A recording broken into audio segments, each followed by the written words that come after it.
कोलकाता बंगाल से श्री सूरज कुमार सिंह जी, इन्हें मनोगत व्यक्त करने हेतु वे व्यासपीठ पर आमंत्रित करता हूँ। श्री सूरज कुमार सिंह जी कोलकाता के श्री राम स्वाभिमान परिषद के संस्थापक हैं। मैं उनसे अनुरोध करता हूँ कि वे अपना मनोगत व्यक्त करें।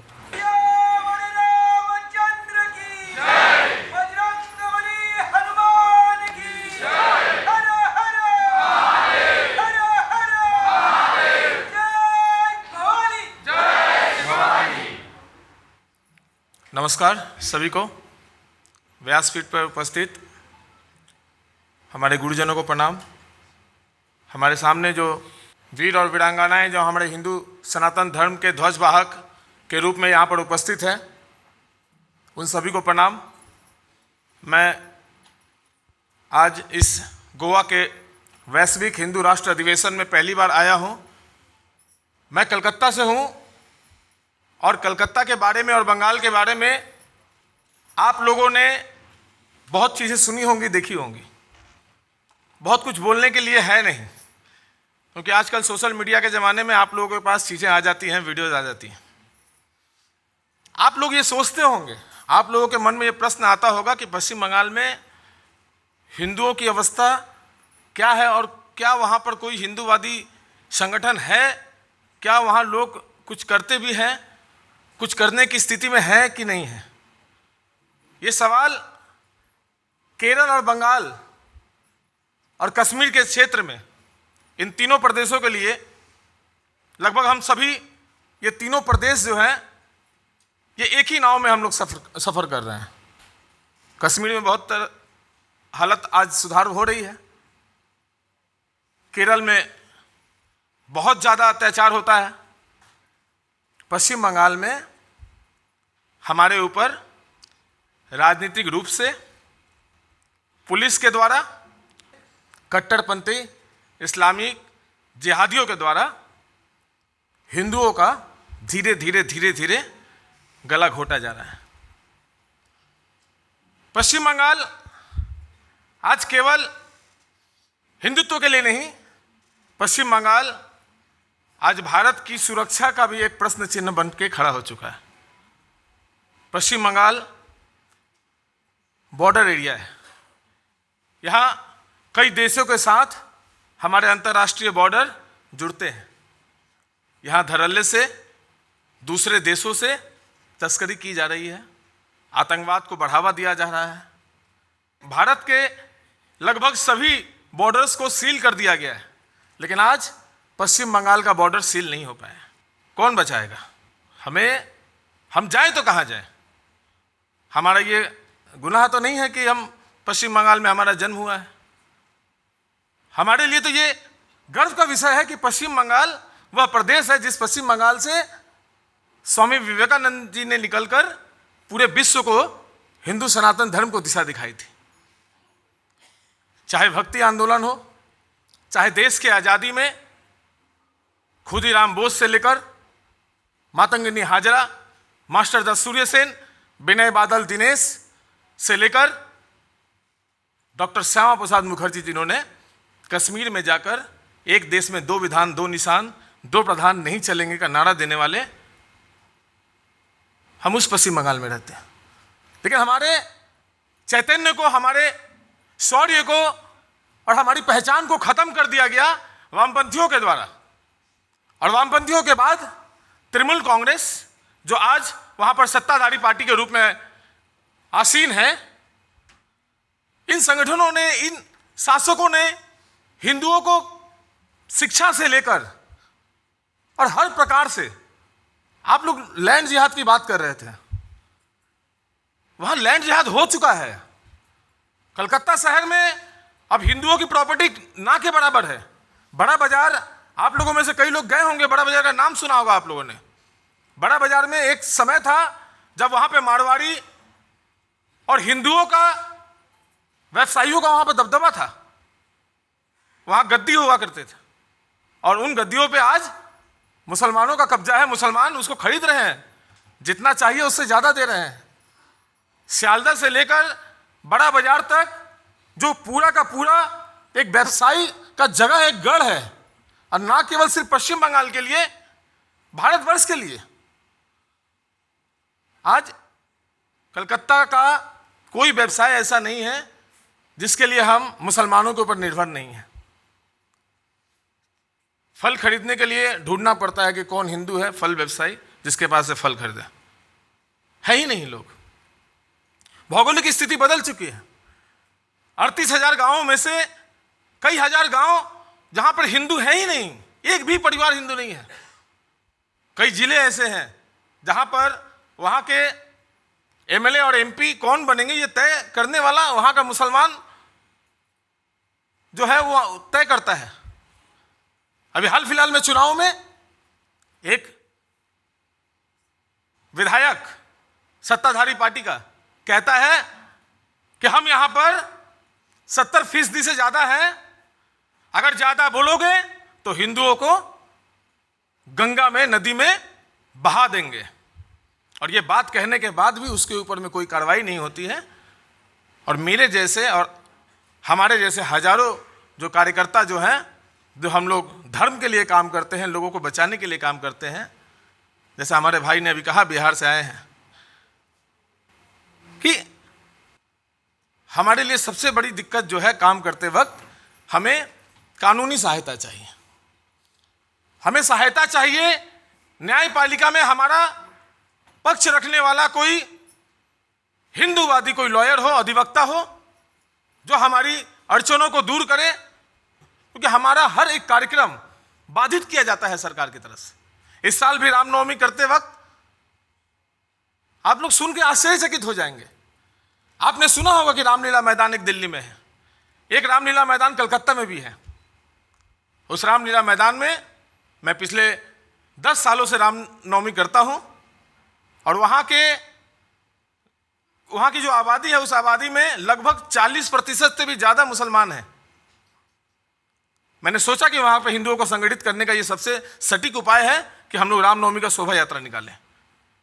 कई सारी अड़चनों के बावजूद हमने रामनवमी को किया।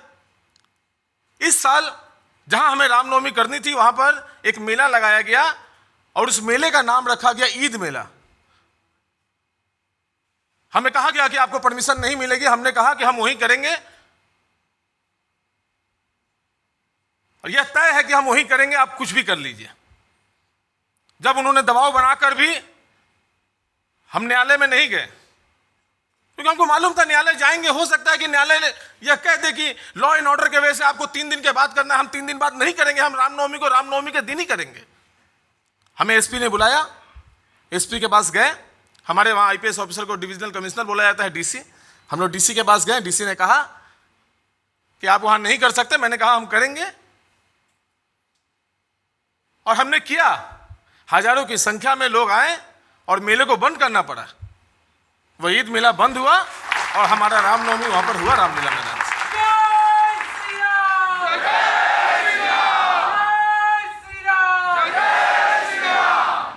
दोस्तों, वक्त बहुत कम है। मैं आपके लिए, मेरे लिए और हम सब के लिए एक छोटी सी कहानी सुनाना चाहूँगा। एक जंगल था। उस जंगल में आग लग गई और सभी जानवर जंगल छोड़ के भागने लगे।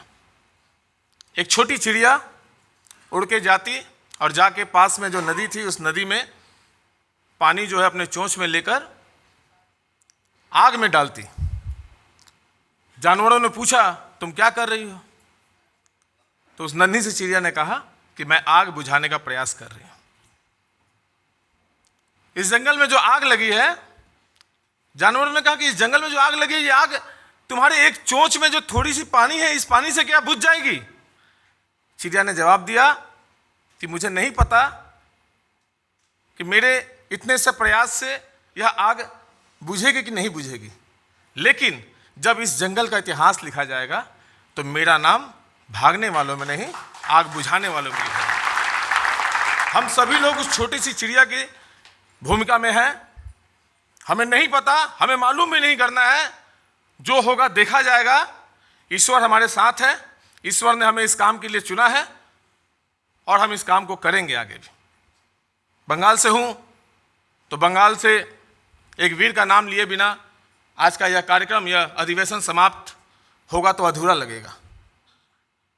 एक हमारी दीदी थोड़ी देर पहले उन्होंने गोपाल पाठा का नाम लिया था। गोपाल पाठा का नाम जो है गोपाल मुखर्जी है। पाठा जो है वो वामपंथियों ने उनको गलत तरीके से उनका नाम को विकृत करने के लिए किया था। गोपाल मुखर्जी 1946 में द ग्रेट किलिंग कैलकाटा में हिंदुओं की रक्षा करने के लिए उन्होंने तलवार उठाया था। हमारे समाज में एक व्यक्ति अगर सामने लड़ने को तैयार हो तो हमारा समाज पीछे खड़ा होता है। ऐसा भी नहीं है कि हम लोग पीछे हट जाते हैं। समाज में एक व्यक्ति को आगे आना पड़ेगा, हिम्मत करके, साहस के संग। गोपाल मुखर्जी हमारे प्रेरणा के स्रोत हैं और मैं सभी महानुभावों से बोलूँगा कि अगर अगले बार जो भी अधिवेशन हो वहाँ गोपाल मुखर्जी की भी एक तस्वीर हो, मैं इसका प्रस्ताव रखता हूँ आप सभी लोगों के सामने। और बंगला में एक लाइन है, उस लाइन के संग मैं अपनी वाणी को उड़ान दूंगा। मागो তোমার ভাবনা কেন, আমরা তোমার শান্ত প্রিয় শান্ত ছেলে, তবে শত্রু এলে অস্ত্র হাতে ধরতে জানি। তোমার ভয় নেই মা, আমরা প্রতিবাদ করতে জানি, আমরা প্রতিবাদ করতে জানি। बहुत बहुत धन्यवाद। स्वामी विवेकानंद की जय, काली मैया की जय, काली मैया की जय, नमः पार्वती पते। बंगाल से जो आए हैं उन्होंने अपना मनोगत यहाँ पर व्यक्त किया। सुरेंद्र कुमार वर्मा जी और सूरज कुमार जी, इन्हें मैं दोनों को व्यासपीठ पर पुनः एक बार आमंत्रित करता हूँ। बंगाल जैसे अत्यंत प्रतिकूल परिस्थिति में होते हुए भी हम सभी ने ये सुना, फिर भी ये दोनों धर्म योद्धा जो है वो वहाँ पर संघर्ष कर रहे हैं, हिंदू राष्ट्र की स्थापना के लिए प्रयास कर रहे हैं, हिंदुओं को संगठन करने का प्रयास कर रहे हैं, हमारे देवी देवताओं का अस्तित्व वहाँ पर लोगों को पता चले इसके लिए प्रयास कर रहे हैं। इतनी प्रतिकूल स्थिति में ये कर रहे हैं, इसलिए इस अधिवेशन की ओर से हमारा भी ये कर्तव्य बनता है कि हम उनका सम्मान करें, क्योंकि ये ऐसे धर्म योद्धा हिंदू राष्ट्र की सच में यह शक्ति है। कम्युनिस्टों के, वामपंथियों के गढ़ में रहकर इस प्रकार का हिंदू राष्ट्र का काम करना ये बहुत बड़ी बात है और ये हिंदू राष्ट्र स्थापना की एक आशा की किरण है, वो इन दोनों के पास देखकर ध्यान में आता है।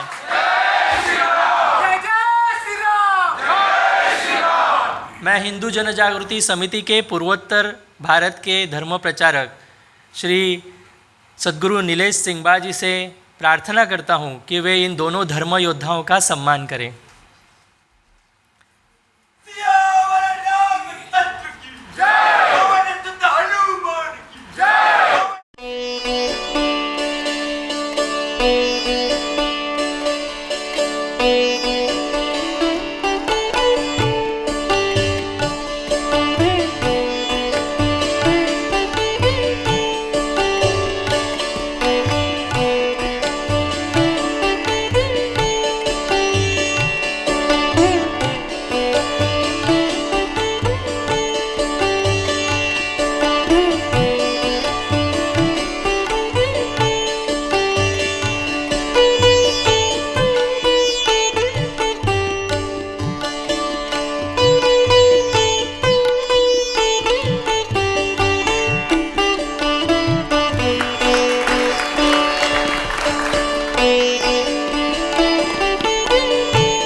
सूरज जी और सुरेंद्र जी, और हम इस वैश्विक हिंदू राष्ट्र महोत्सव की ओर से आप सभी को आश्वस्त करते हैं कि यह पूरा महोत्सव हमारी पूरी अधिवक्ताओं की टीम और हम सभी धर्म योद्धा जो पूरे भारतवर्ष से यहाँ पर आए हैं वो आपके साथ है, बंगाल के साथ है।